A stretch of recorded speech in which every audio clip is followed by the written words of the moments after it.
Hello students, welcome to edu মন্ত্র। তোমরা সকলেই নিশ্চয়ই জানো যে খুব সামনেই তোমাদের কিন্তু WBCS এর মেন্স পরীক্ষা। এই পরীক্ষার কথা মাথায় রেখেই আমরা কিন্তু যে বিষয়গুলো নিয়ে আলোচনা করছি সেগুলো কিন্তু WBCS এ আসার চান্স আছে। যদিও এইভাবে কিছু বলা যায় না, আমি জানি তোমরা সকলেই বিভিন্ন বিষয় নিয়ে করছো, তবু আমরা চেষ্টা করছি তোমাদের এই যাত্রাপথে কিছুটা সহায়ক হতে। এবং সেই সঙ্গে আরো কিছু কথা বলে রাখি, সেটা হচ্ছে যে মিসলেনিয়াসে তোমাদের 10টা মক টেস্টের একটা ক্লাস শুরু হয়েছে। নিচে যে নাম্বারটা আছে সেই ফ্রি অ্যাডমিশন আছে এবং নিচে যে নাম্বার আছে সেখানে তোমরা যোগাযোগ করে দেখতে পারো। এবং যে 10টা মক টেস্ট আছে সেই মক টেস্টগুলোর মধ্যে প্রত্যেকটার মধ্যে কিন্তু ভীষণ ভীষণ ইম্পর্টেন্ট বিষয়গুলো নিয়ে আলোচনা আছে এবং যেটা তোমাদের পরীক্ষার ক্ষেত্রে খুব হেল্প করতে পারে। অবশ্যই এক্ষেত্রে একটা ফোন করে দেখতে পারো, কথা বলে দেখতে পারো আমাদের অফিসিয়ালসের সঙ্গে। এবং শুধু তাই নয়, তার সঙ্গে আছে WBCS 2024 এর ব্যাচের অ্যাডমিশন শুরু হয়ে গেছে। এবং যারা 2024-এর জন্য নিজেদেরকে প্রিপেয়ার করতে চাইছো তারা অবশ্যই ইমিডিয়েট যোগাযোগ করো আমাদের এডু মন্ত্রে, কারণ এখানে তোমরা প্রচুর ফেসিলিটি পাবে। ফেসিলিটিগুলো এখানে আমরা দিয়ে দিয়েছি, তাও আমি কিছুটা মুখে বলছি না কারণ তাতে সময়টা ওয়েস্ট হবে। কিন্তু তোমরা অবশ্যই ফোন করে যোগাযোগ করতে পারো, স্ক্রিনে আমাদের ফোন নাম্বার দেওয়া রয়েছে এবং সেখানে তোমরা ফোন করে বাকি যা যা এখানে বেনিফিটস গুলো পাবে সেই বেনিফিটস গুলোকে জানতে পারবে। এবং প্রতি বছর আমাদের এখান থেকে প্রচুর ছাত্রছাত্রী বিভিন্ন পথে বিভিন্ন সরকারি চাকরির ক্ষেত্রে সাফল্য পেয়ে থাকে। যারা আমার ভিডিও দেখছো তারা অবশ্যই একবার করে ভিডিও এখান থেকে যোগাযোগ করো এবং এই ভিডিওগুলো দেখতে থাকো, কারণ পরবর্তী সাফল্য তোমারও হতে পারে। শুধু তাই নয়, আমাদের WBCS 2024 এর জন্য কম্পালসারি অপশনাল বেঙ্গলি এবং ইংলিশের ওপরও ক্লাস চালু হয়েছে এবং এখানেও অ্যাডমিশন চলছে। তোমরা স্ক্রিনে দেওয়া ফোন নাম্বারে যোগাযোগ করতে পারো এবং সেখানে তোমরা বিভিন্ন বিষয় নিয়ে কথা বলতে পারো। তোমাদের যে কোনো কোয়ারিগুলো আমরা জানানোর জন্য বসে আছি। তাহলে এবার চলে আসি আজকের আমাদের বিষয়। তোমরা সকলেই জানো যে যত আমরা এগোচ্ছি, উন্নত হচ্ছি, তার সঙ্গে সঙ্গে বেশ কিছু জিনিস আমাদের জীবনে অনুপ্রবেশ ঘটেছে। তার মধ্যে একটা ভেরি ভেরি ইম্পর্টেন্ট বিষয় হলো সাইবার ক্রাইম। সাইবার ক্রাইম নিয়ে একটা চিঠি আমি আজকে নমুনা হিসেবে নিয়ে এসেছি। এটার উপর প্রতিবেদনও আসতে পারে, চিঠিও আসতে পারে এবং আমি চিঠি আকারে সেটাকে নিয়ে এসেছি। তোমরা প্রতিবেদন আকারেও সেটাকে তৈরি করতে পারো এবং কি কি বিষয়গুলো মোটামুটি একটা হতে পারে তার কিছু নমুনা এখানে তোমাদের জন্য রইল। দেখো, হচ্ছে স্থানের নাম। যখন তোমরা লিখবে তখন সেখানে এই বলে পাশে ব্র্যাকেটে স্থানের নাম লিখতে হবে না, কারণ WBCS এর অনেক ক্ষেত্রে কোশ্চেন পেপারে দেওয়া থাকে যে নাম এবং স্থানের পরিবর্তে লিখুন, XY লিখুন, PQ লিখুন, এরকম বিভিন্ন রকম দেওয়া থাকে। যেটা দেওয়া থাকবে সেটা লিখলেই বোঝা যাবে যে এটা স্থানের নাম। যেমন ধরো যদি বলা হয় XY লেখো, তাহলে এই নাম এবং স্থানের পরিবর্তে XY লেখো, তাহলে স্থান মানে হচ্ছে Y, তো তোমরা Y দিলে এবং নামের জায়গাতে তখন সেক্ষেত্রে তোমরা X কথাটা ব্যবহার করবে। অতএব আমি তোমাদের বোঝানোর সুবিধার জন্য স্থানের নাম হিসেবে বলে লিখে পাশে ব্র্যাকেটে লিখে দিয়েছি, কিন্তু তোমাদের কিন্তু এটা করার প্রয়োজন নেই। দ্বিতীয় হচ্ছে আমি তারপরে যেটা দিয়েছি সেটা হচ্ছে স্থান, অর্থাৎ এই তারিখ 19, যেহেতু আজকের ভিডিও করব সেই জন্য আজকেই আমি এটা বিষয়টা লিখেছিলাম বলে সেই জন্য আমি 19/7 এটা করেছিলাম। তোমরা কিন্তু যেদিনকে পরীক্ষা সেই পরীক্ষার ডেটটাই দেবে, আগের ডেট বা পরের ডেট এরকম কিছু করবে না। অর্থাৎ যেদিনকে তোমাদের মেন্সের পরীক্ষা হবে তারিখ হিসেবে ওই ডেটটাই কিন্তু অবশ্যই বসাবে। তৃতীয়ত আমরা এখানে দেখছি মাননীয় সম্পাদক মহাশয় সমীপেশু, ক পত্রিকা, খ সরণি, কলকাতা।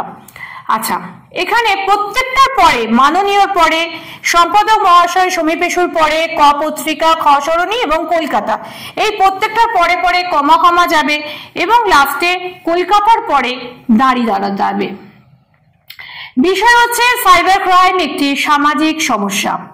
সাইবার ক্রাইম একটি সামাজিক সমস্যা, এটা চলে গেছে সাইডে, যেহেতু আমি এই দিক করেই তোমাদের লেখাটা দিয়েছি, কিন্তু এটা মিডল করে হলে আরো ভালো হয়। মহাশয়, সাম্প্রতিক সময় যখন সারা পৃথিবী অন্তর্জাল হচ্ছে ইন্টারনেটের বাংলা হচ্ছে অন্তর্জাল, অন্তর্জালে বন্দি, তখন সাইবার ক্রাইম ও সাইবার নিরাপত্তা কথা দুটি সারা বিশ্বের সর্বাধিক আলোচিত বিষয়। এই গুরুত্বপূর্ণ বিষয়ের উপর আলোকপাতের মাধ্যমে আমি আপনার দৃষ্টি আকর্ষণ করতে চাই। এটা গেল প্রথম অংশটা।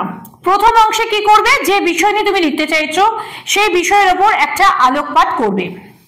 এবার হচ্ছে দ্বিতীয় যে প্যারাগ্রাফে মূল বিষয় সম্পর্কে তোমরা এখানে আলোচনা করবে। সাইবার ক্রাইম একটি সামাজিক, রাজনৈতিক, অর্থনৈতিক, জাতীয়, বৈশ্বিক ও নৈতিক অপরাধ। ভারতের মতো তথ্য প্রযুক্তিতে, আমার একটু ভুল হয়েছে, ভারতের হয়ে গেছে, ভারতের মতো তথ্য প্রযুক্তিতে উন্নত উন্নয়নশীল দেশের জন্য এটি চরম উদ্বেগের বিষয়। তথ্য প্রযুক্তি বিষয়ক অপরাধকে বলা হয় সাইবার ক্রাইম। এক্ষেত্রে অপরাধী কোনো ব্যক্তি বা প্রতিষ্ঠানের কম্পিউটারে অনধিকার প্রবেশ করে ওই ব্যক্তি বা প্রতিষ্ঠানের তথ্য উপাত্ত, তথ্য আছে ইনফরমেশন, ডেটার বাংলা হচ্ছে উপাত্ত। যদি মনে না থাকে সেক্ষেত্রে তখন তোমরা ডেটা কথাটাই ব্যবহার করতে পারো বা তথ্যাবলী কথাটাও ব্যবহার করতে পারো। তথ্য উপাত্ত চুরি করে এবং নিজ স্বার্থে তা ব্যবহার করে। এছাড়া ওয়েবসাইটের মাধ্যমে বিকৃত বা অসত্য তথ্য প্রকাশ, অশ্লীল এবং কুরুচিপূর্ণ ভিডিও প্রকাশ এবং অনুমতি ব্যতীত অন্য কারো তথ্য বা ছবি প্রকাশও সাইবার ক্রাইমের অন্তর্গত। ডেস্কটপ বা ল্যাপটপ ছাড়াও স্মার্টফোনের সাহায্যেও এখন এই ধরনের কর্মকাণ্ড অনুষ্ঠিত হচ্ছে।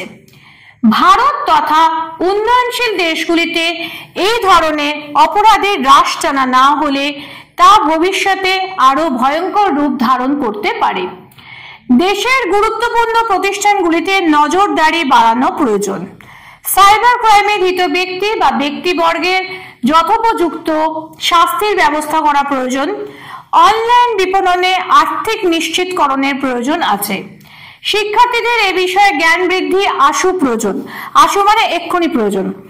তাহলে নিশ্চিত হবে ডিজিটাল ভারতের নিরাপত্তা। আশা রাখি পত্রটি আপনার পত্রিকায় প্রকাশ করে জনমানসে এই প্রয়োজনীয়তা জ্ঞাত করার প্রয়াস করবেন। নমস্কারান্তে বিনীত আ।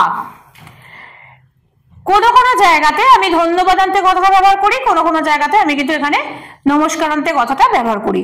দুটোই কিন্তু হবে, কোনো সমস্যা নেই। যে কোনো একটা লিখবে, অবশ্যই ধন্যবাদান্তে বলে স্ল্যাশ দিয়ে নমস্কারান্তে প্রয়োজন নেই। যে কোনো একটা, হয় তুমি ধন্যবাদান্তে কথাটা ব্যবহার করো অথবা তুমি নমস্কারান্তে কথাটা ব্যবহার করতে পারো। এবং এই জিনিসটা অনেকের ক্ষেত্রে সমস্যা হয় যে নমস্কারান্তে বা ধন্যবাদান্তে কথাটা ঠিক কোন জায়গাটা লিখলে ঠিক হয়। নমস্কারান্তে বা ধন্যবাদান্তে কথাটা এমন একটা জায়গায় লিখবে ঠিক তার পাশে যেন বিনীত কথাটা আসে।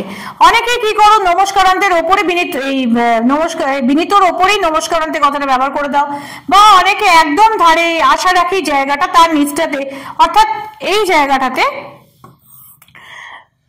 নমস্কারান্তে বা ধন্যবাদান্তে কথাটা ব্যবহার করে ফেলো। তা কিন্তু কোনোটাই হবে না, এটা ঠিক মিডল করে করলে ভালো হবে এবং দেখতে জিনিসটা ভালো হবে। এবং সবসময় মাথায় রাখবে, ইংলিশে যে আমরা থ্যাঙ্কিং ইউ কথাটা বলি, এই থ্যাঙ্কিং ইউ এর বাংলায় হচ্ছে বা বাংলা প্রতিশব্দ হিসেবে আমরা এই নমস্কারান্তে বা ধন্যবাদান্তে কথাটা ব্যবহার করে থাকি। অতএব যেহেতু আমরা এখানে ওই থ্যাঙ্কিং ইউ এই জায়গাটার পরিবর্তে ব্যবহার করি, তাহলে থ্যাঙ্কিং ইউটা যে জায়গাটা থাকা উচিত ঠিক সেরকম ধরনের জায়গাতে আমরা কিন্তু নমস্কারান্তে বা ধন্যবাদান্তে কথাটা ব্যবহার করব। আজকের জন্য এইটুকুনি। আমাদের ভিডিও তোমার ভালো লাগলে অবশ্যই লাইক করো এবং যে কোনো প্রশ্ন থাকলে আমাকে কমেন্ট করো, কমেন্ট বক্সে কমেন্ট করো। যদি সেরকম কোনো প্রশ্ন থাকে তাহলে অবশ্যই স্ক্রিনে দেওয়া নাম্বারে ফোন করো এবং আরো এরকম ধরনের অনেক ভিডিও পাওয়ার জন্য অবশ্যই এডু মন্ত্র চ্যানেলটিকে সাবস্ক্রাইব করে পাশের বেল আইকনটা প্রেস করো যাতে যে কোনো ভিডিও এলে প্রথম তোমার ফোনে আসে। এবং সামনে যেহেতু পরীক্ষা, যে কোনো বিষয়ের প্রয়োজনের জন্য অবশ্যই আমাদের সঙ্গে যোগাযোগ করো। আজকের জন্য এইটুকুনি, ফিরে আসবো খুব শিগগিরই আরো গুরুত্বপূর্ণ বিভিন্ন বিষয়ের আলোচনা নিয়ে।